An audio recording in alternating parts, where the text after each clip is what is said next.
Oil, fat, تیل، چکنائی، تھندا، یہ سارے نام ہمارے ذہن میں ایک غیر صحت مند جنس کا تصور پیدا کرتے ہیں۔ لیکن جب بات آلیو آئل یعنی زیتون کے تیل کی ہو تو پھر معاملہ کچھ اور ہے۔ اگر آلیو آئل کی تیاری اور استعمال دونوں کے مختلف طریقوں میں سے بہترین طریقوں کا انتخاب کیا جائے تو پھر آلیو آئل کی صحت افزائی کا مقابلہ کوئی بھی دوسرا آئل نہیں کر سکتا۔ تیاری کے اعتبار سے آلیو آئل کی تین بنیادی اقسام ہیں: refined olive oil, virgin olive oil اور ایکسٹرا ورجن آلیو آئل۔ ان تینوں میں سے ایکسٹرا ورجن آلیو آئل سب سے اعلیٰ درجے کا، جبکہ ریفائنڈ آئل سب سے کم درجے کا آلیو آئل ہے۔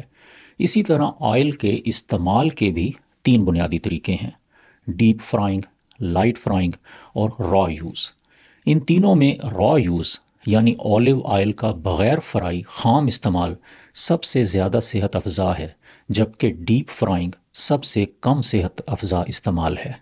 ایکسٹرا ورجن آلیو آئل یا ورجن آلیو آئل کو را یا لائٹ فرائنگ کے طریقوں سے روزانہ کے کھانوں اور پکوانوں میں شامل کرنے سے اینٹی آکسیڈنٹس اور دل کے لیے مفید فیٹس حاصل ہوتے ہیں، جن سے جسمانی سوزش میں کمی، امراض دل کے امکان میں کمی اور کینسر سے حفاظت میں مدد ملتی ہے، اور یوں صحت مند عمر میں اضافہ بھی حاصل کیا جا سکتا ہے۔ ایک سوال اکثر پوچھا جاتا ہے کہ کیا آلیو آئل کو براہ راست پیا جا سکتا ہے؟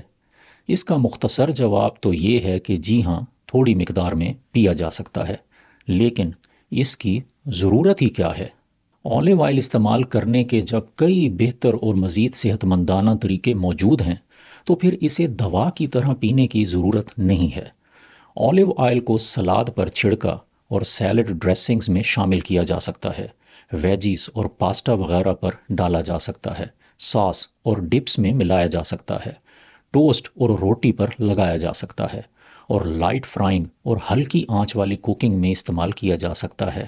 اس لیے عقل مندی کا تقاضا یہ ہے کہ آلیو آئل کے براہ راست گھونٹ پینے کے بجائے اسے ایسے فطری اور دانش مندانہ طریقوں سے استعمال کریں جو زیادہ صحت مندانہ بھی ہوں اور جسم کو آلیو آئل کے فائدے پہنچانے کے ساتھ ساتھ دیگر جسمانی ضروریات کو بھی پورا کریں۔